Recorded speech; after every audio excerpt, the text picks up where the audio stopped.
Speedy publication का book. अगर आप कोई भी गवर्नमेंट जॉब की तैयारी कर रहे हैं और आपको नौकरी लेना है तो बिना इस किताब को पढ़े नौकरी नहीं लगने वाली है।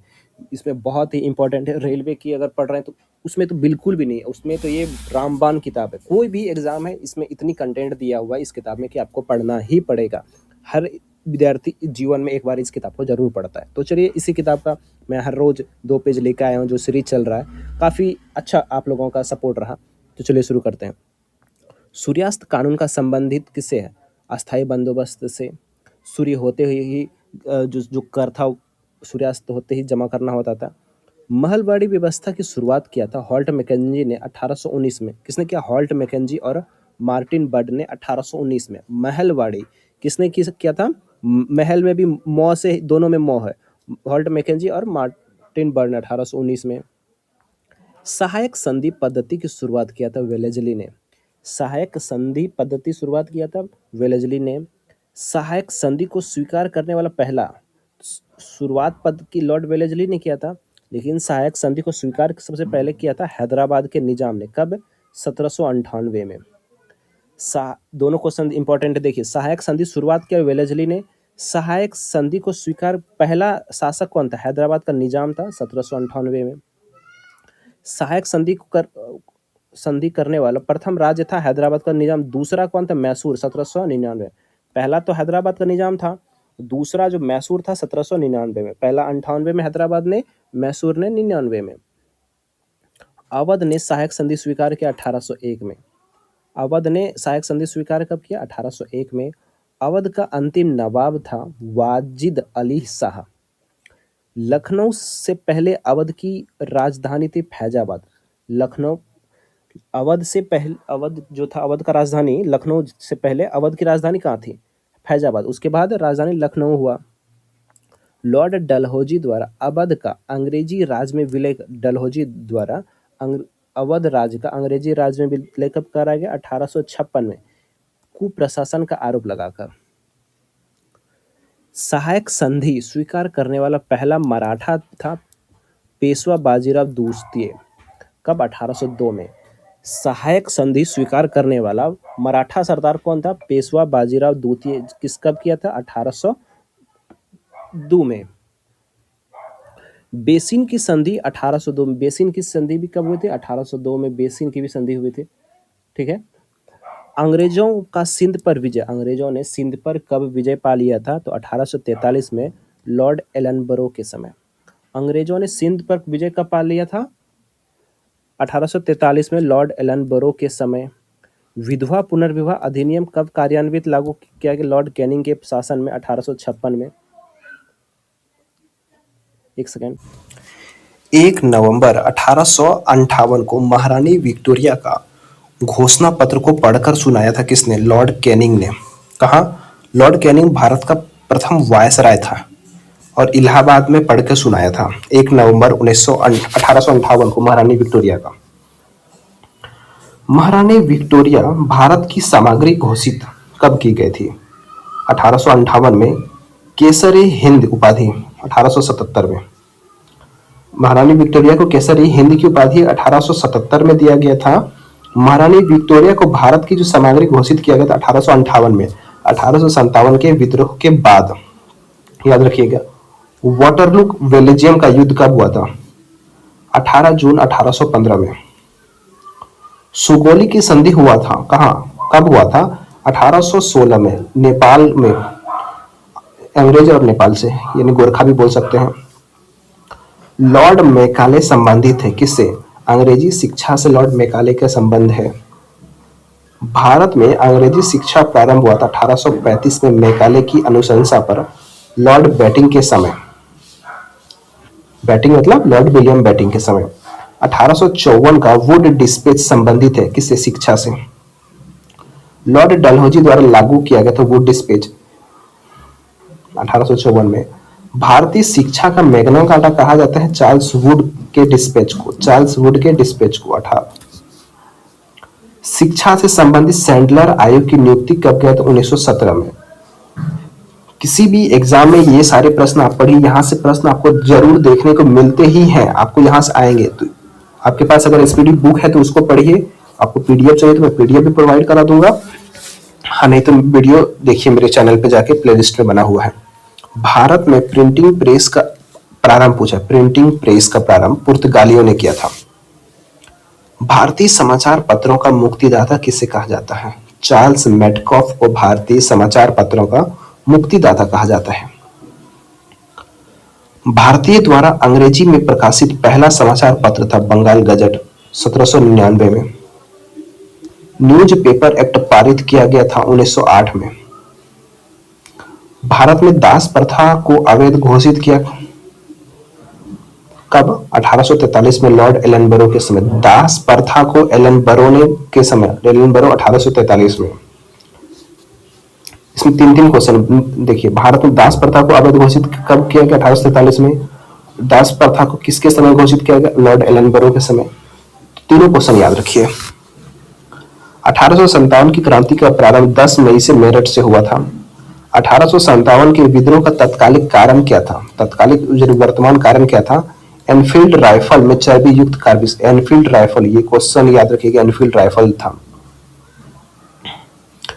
चर्बी वाले कारतूस से चलने वाले एनफील्ड राइफल सेना में शामिल कब किया गया था? दिसंबर 1856 में। ये भी क्वेश्चन पूछे गए, कब शामिल किया गया था? दिसंबर 1856 में शामिल किया गया।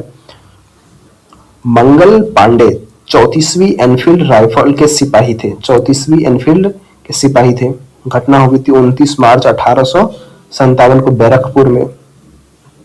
मंगल पांडे को फांसी कब हुआ था? 8 अप्रैल 1857 को। 1857 के विद्रोह का समय भारत का सम्राट कौन था? 1857 का जो विद्रोह हुआ था, भारत का सम्राट कौन था?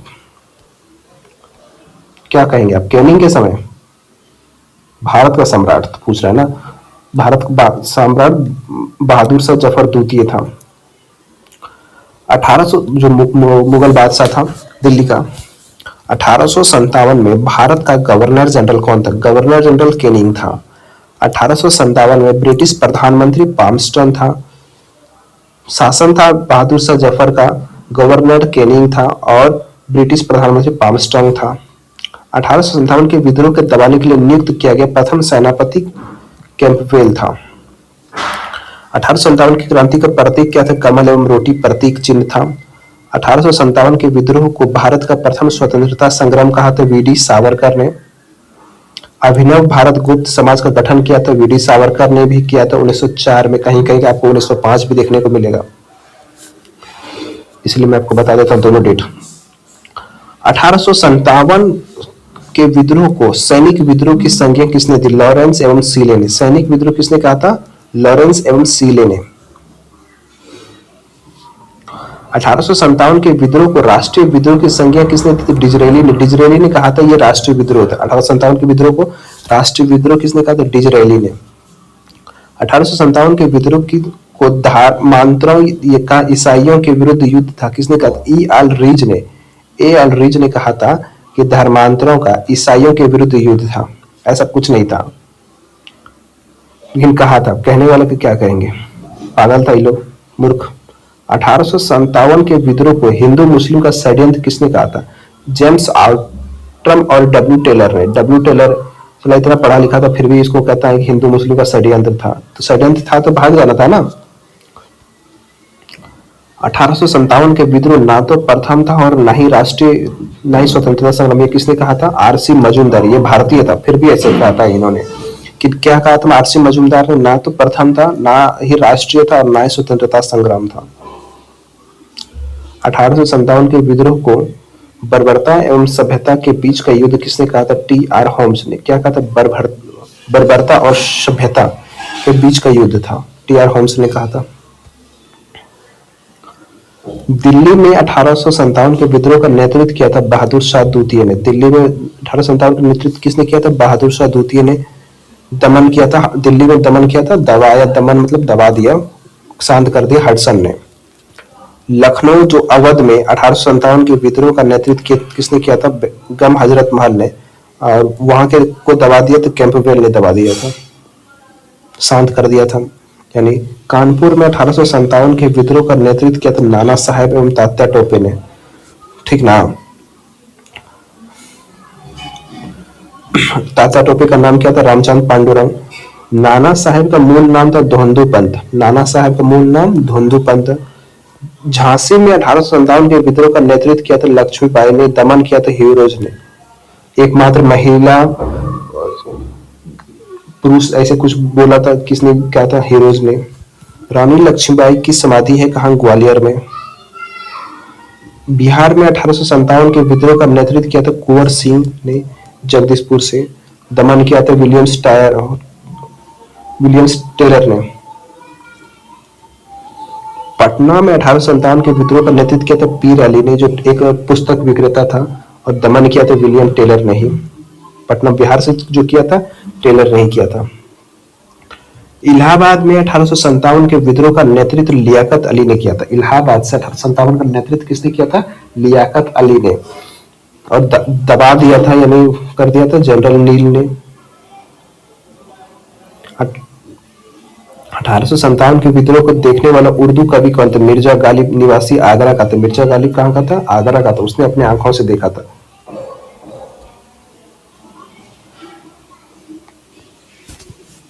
1857 के 57 नामक पुस्तक के लेखक कौन थे? S N Sen. कौन थे? S N Sen. राज्य हड़प नीति लागू किया था डलहौजी ने। क्रीमियन युद्ध 1854 से 56 के हुआ था, ब्रिटेन फ्रांस के बीच हुआ था। क्रीमियन युद्ध 1854 से 56 के बीच में चला था, ब्रिटेन और फ्रांस के बीच चला था। टर्की ने पराजित किया था रूस को। क्रीमियन युद्ध कब चला था? 1854-56 में। ब्रिटेन एवं फ्रांस से टर्की ने पराजित किया था किसको? रूस को पराजित कर दिया था। सोचिए इतना बार रूस यूएसएसआर परास्त हो गया था टर्की से। टर्की कटीरा देश है। फ्लोरेंस नाइटिंगेल का संबंध है क्रीमियन युद्ध से। क्रीमियन युद्ध से। क्रीमियन युद्ध पूछेगा कब? 1854 से 56 में हुआ था। लेडी विद द लैम्प कहा जाता है फ्लोरेंस नाइटिंगेल को। फ्लोरेंस नाइटिंगेल को इंग्लैंड की थी, और इसका संबंध है क्रीमियन युद्ध से। क्रीमियन युद्ध कब हुआ था? 1854 से 56 में। ऐसे क्वेश्चन याद रखना पड़ेगा आपको। 1857 के ठीक बाद नील विद्रोह हुआ था बंगाल में। नील विद्रोह बंगाल में। नील आंदोलन पूछे जाए तो चंपारण बिहार में।